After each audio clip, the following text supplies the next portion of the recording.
learn. Like they use this same type of like propaganda to say that we're low IQ, we're hyper violent, and they do that to justify harming us. And that's where it's so wrong. Like I said, like if we're so low IQ, then give us free college. Where's the I free? also believe, though, I totally get what you're saying. I agree, but I also think on the other hand that black people today don't have the same integrity that black people used to have, and they don't have like the same morals and It wouldn't matter if we drive. didn't. Think about this. One thing that black people got really twisted right now is that they believe it's a numbers game and they don't understand that it's a cohesion game. It doesn't matter like how many people are doing what, so long as if there's a strong number of us that's doing right. Like it's a cohesion thing. They get this idea, and a lot of black people get this idea too, where they feel like that they gotta latch on to like other groups too for numbers. They feel like, dang man, we gotta get the Hispanics on us, and when our numbers get up, we could do some things, and we gotta get the Asians on our team. We gotta get the Arabs. We gotta get this. We gotta get other black people, and all black people gotta be on the same page before. It's not a numbers thing. It's a cohesion thing. Like literally, when you look into history with Alexander the Great, they said this motherfucker was outnumbered 10-1 and still won most of all his battles. Like it's not a numbers thing. It ain't got shit to do with how many of us that ain't doing right. Yeah, there's a lot of us that ain't right and messed up, and it is what it is. But there's a good, strong number of us that will make it right, that will be more than cohesive, and that's who they're afraid of. Like, think of the Nation of Islam alone. Like, they're thorough and they don't even have no type of, like, aid from the government at all anyway. So imagine if, okay, they get some type of comparative advantage and they're already thorough. They don't drink, they don't smoke, they're all about getting married. They're all about education.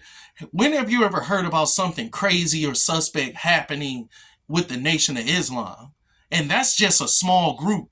Ever since when Malcolm got killed, they pretty much stopped trying to even recruit anyone new. Like, like they pretty much kept it the same. Because they understand it ain't about numbers. It's about cohesion. It's about collegiality. Like, but black people, they got this attitude where they think like, oh man, we gotta get everybody. We need numbers. We need many people, and that's where you're gonna get lost in. It's not about numbers. It's about collegiality and cohesion.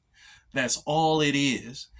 Like, yeah, there's a lot of us that are messed up and don't have no integrity, and they're gonna be lost in the sauce. But hey, so what? We'll leave them behind and be like, forget it. Just like where they be talking about, no, man, we can't be doing no cash reparations because, if we do that, everybody gonna be running around buying Cadillacs and buying Jordans and buying all of this type of stuff. And I'm bruh, that's you. Like, that's you. You talking about, like, people buying Cadillacs and buying it. You wanna know what I be hearing when I be hearing motherfuckers be talking like that?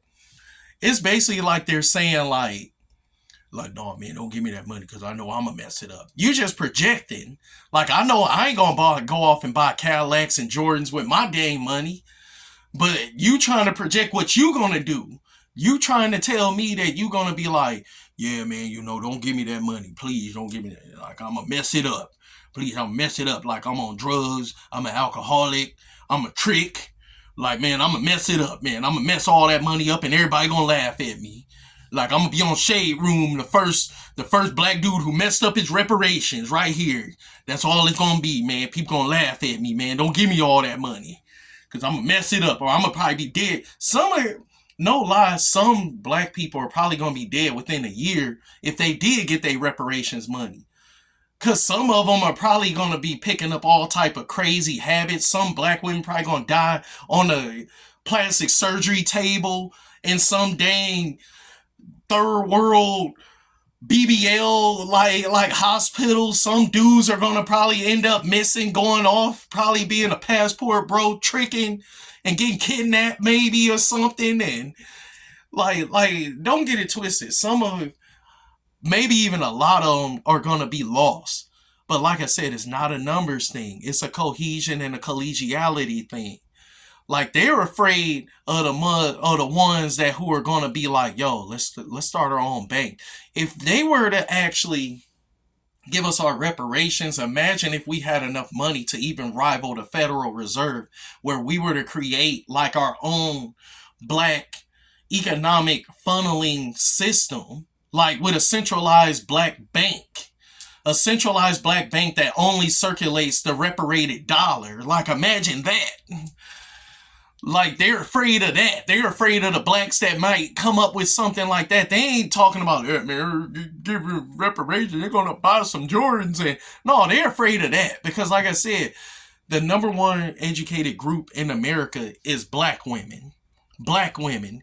Yeah, they try to show all these sexy reds and hood rats fighting all everywhere. But black women have more bachelor's degrees and master's degrees and PhDs than anyone. Black women are knocking it out the park, and that's just holding it down on the black woman's side.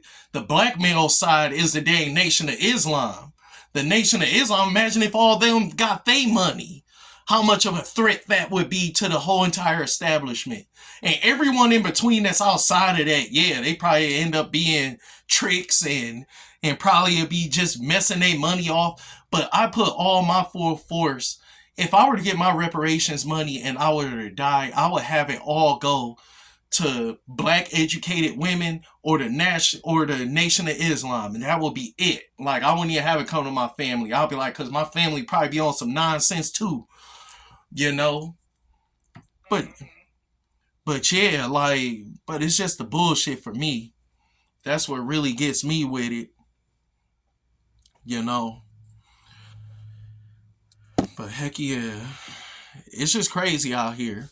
It's just really, really crazy how they like, and it really gets me mad because I be really thinking about like, dang, I'm a black man that really want to make something of himself, and they put all these barriers before me where I went through the horrors, the educational holocaust that was called the Detroit public school system that didn't prepare me for anything in higher education.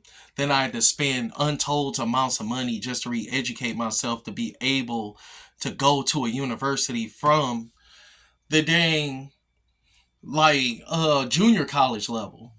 Think of how much money that you could save if you were actually sent to a proper school.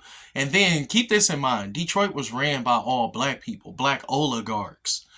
Like, do you think that the public school system or anything will be messed up, even crime wise, in Detroit, if we made it a requirement for if you're going to govern this area, you have to live in this area, or if you're going to oversee this educational system, that your own children are obligated to go into this educational system?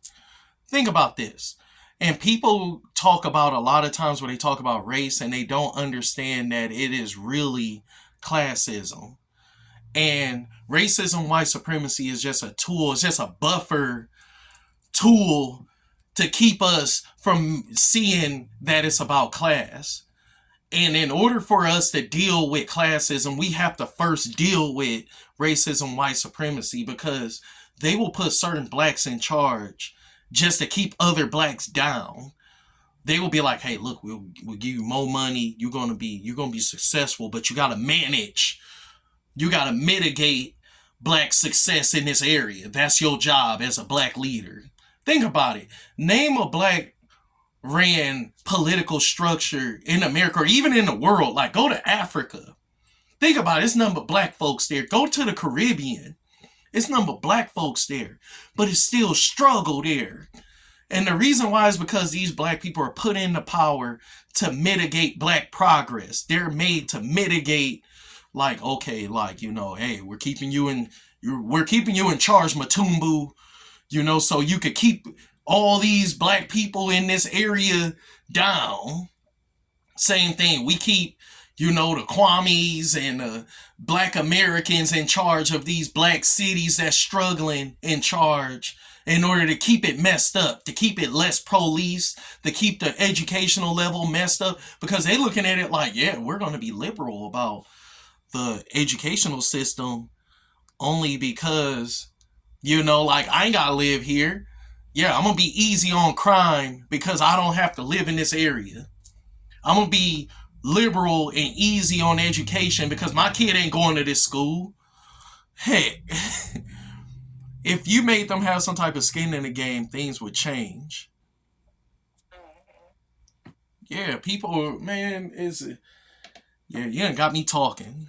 Cause you ain't got me upset for real. I was just like, man, I just be wanting to change stuff and just go to a liquor store and just start saying this shit that I'm saying to you right now. For real.